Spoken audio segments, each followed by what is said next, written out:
I just wanted to share something I came across real quick on RomeReports.com. It's actually Rome Reports in English on YouTube is where I came across it, and it's kind of just an English version of, I guess, the news coming out of Rome, coming out of the Vatican, or just the news about, things relevant to the church. And it's about the experience of this major archbishop of the Ukrainian Greek Catholic Church. So if you watched Father Chris Alar's video, you know this, but if you have not watched that, I will fill you in right quick. The Ukrainian Greek Catholic Church is in communion with Rome. Now, it's a different rite. I believe they have different disciplines, but they are in communion with Rome. So they're actually not allowed to operate in Russia at all. They are banned from Russia. They are blacklisted from Russia because they are just not allowed to exist. Just a friendly reminder that entities such as palm readers and tarot card readers and Siberian shamans are allowed to exist under the Russian government. So the Russian government has to license all religions. So they don't allow all of them to exist. They only allow some to exist.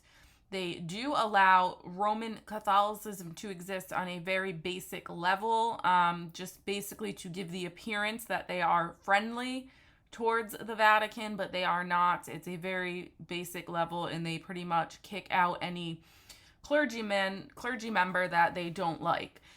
And so I want to go over this because early on there was, before the dust settled, so to speak, there was a lot of questions as to, well, here's the main problem. Nobody trusts our media in the West, and we shouldn't, because they are obviously they have something to benefit from pushing this narrative of Putin being evil. And I don't know what that is. I can guess, but I'm not going to get into that right now.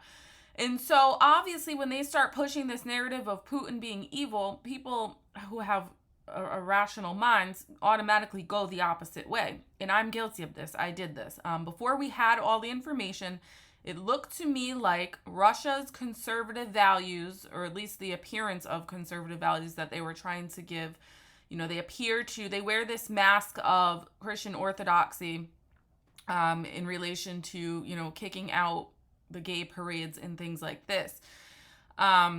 And so early on, it by all appearances, it looked like New World Order, President of Ukraine. So the New World Order, the West, and all the decadence that goes along with that, versus Russia, who believes in tradition and Christian values.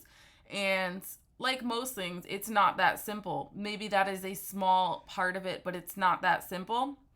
And Russia's version of Christianity is extraordinarily anti-Catholic.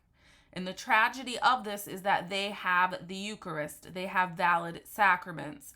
So what this looks like is a heretical breakaway church, a rogue church is what they are. And I make no apologies for that. I'm not saying the people who practice it are bad or anything like this, but I'm saying that's what it is. That's the truth. Is now persecuting the actual true Church of Jesus Christ. So that's the situation we find ourselves in. So for anyone who at this point calls himself a Catholic, it's going to be very hard. While we can empathize with Putin, and maybe we can say that, we're not getting the whole story, which is true. We have to understand that the Russian side, the official narrative of this Christian orthodoxy and standing for religious freedom is false, is absolutely false. And so if you're a Catholic, you need to understand that they are persecuting your church. They are persecuting the body of Christ. So I want to play this because it was very eye-opening.